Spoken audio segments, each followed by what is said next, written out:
Hey everyone, welcome back to the Open Campus. Hindi भाषा संप्रेषण और संचार का यूनिट 1 चैप्टर 1 संप्रेषण सामान्य परिचय यानी कि कम्युनिकेशन का नॉर्मल इंट्रोडक्शन।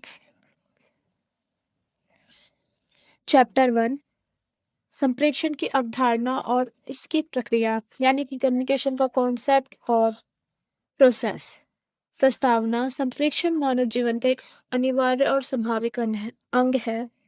संप्रेषण यानी कि कम्युनिकेशन कम्युनिकेशन के बिना हम अपनी लाइफ इमेजिनेशन ही नहीं कर सकते, जो समाज में संवाद और विचार विनिमय का साधन है, जो हम समाज के साथ अपनी भावनाओं को व्यक्त करते हैं।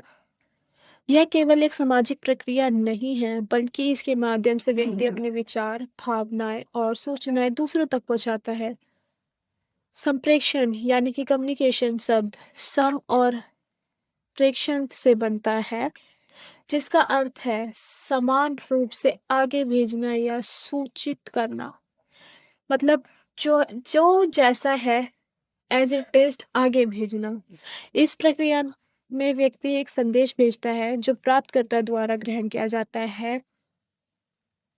प्राप्तकर्ता यानी कि रिसीवर। संप्रेषण की अवधारणा यानी कि कम्युनिकेशन का कॉन्सेप्ट। संप्रेषण का मूल उद्देश्य यह है कि व्यक्ति अपने विचार, भावना और जानकारी को किसी अन्य व्यक्ति तक प्रभावी ढंग से पहुंचाए।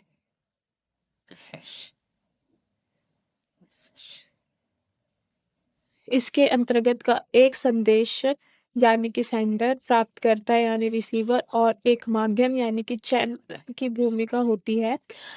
संप्रेषण के माध्यम से सूचना का आदान प्रदान होता है। कम्युनिकेशन के माध्यम से सूचनाओं का आदान प्रदान होता है, जिसके संदेशक और प्राप्तकर्ता यानी कि सेंडर और रिसीवर दोनों एक दूसरे के विचारों और भावनाओं को अवगत होते हैं यानी कि जान पाते हैं। बहुत प्रश्न। संप्रेषण की परिभाषा क्या है? संप्रेषण किस प्रकार कार्य करता है? संप्रेषण के तत्व। संप्रेषण के मुख्य तत्व निम्नलिखित है। प्रेषक यानी कि सेंडर, वह व्यक्ति या स्रोत जो संदेश भेजता है। संदेश यानी कि मैसेज, वह जानकारी, भावना या विचार जो प्रेषक द्वारा भेजा जाता है। माध्यम यानी कि चैनल, वह माध्यम जिसके द्वारा संदेश प्राप्तकर्ता तक पहुंचाया जाता है।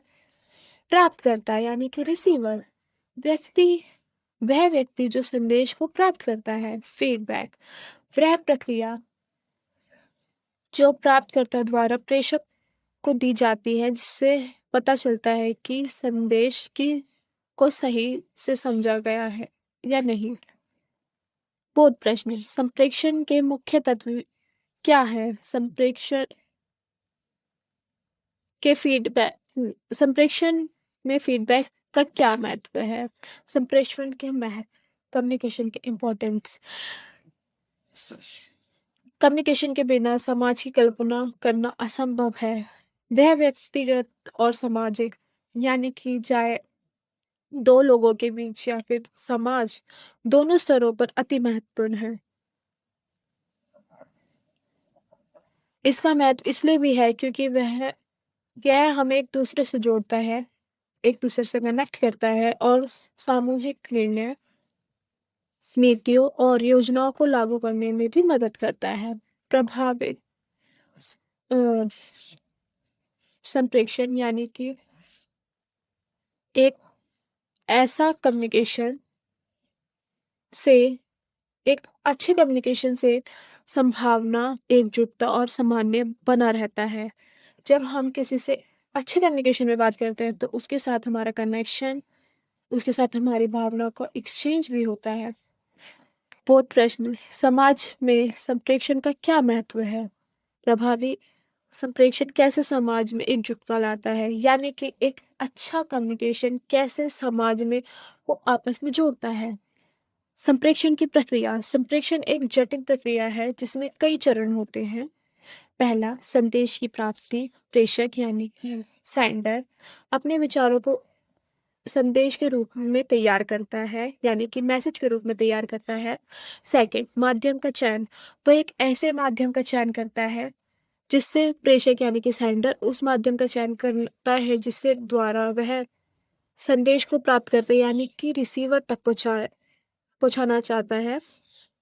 थर्ड, संदेश का संप्रेषण यानी कि मैसेज का कम्युनिकेशन। संदेश को यानी कि मैसेज को माध्यम से भेजा जाता है या कि यानी कि चैनल के माध्यम भेजा जाता है। चौथा, संदेश को ग्रहण। प्राप्तकर्ता यानी कि रिसीवर संदेश को प्राप्त करता है और उसे समझता है। फीडबैक, प्राप्त करता है संदेश की प्रक्रिया प्रेषक को देता है यानी कि रिसीवर सेंडर को यह बताता है कि जो उसने सुनिश्चित जो भी उसने संदेश भेजा है वो उस रिसीवर को समझ आया कि नहीं।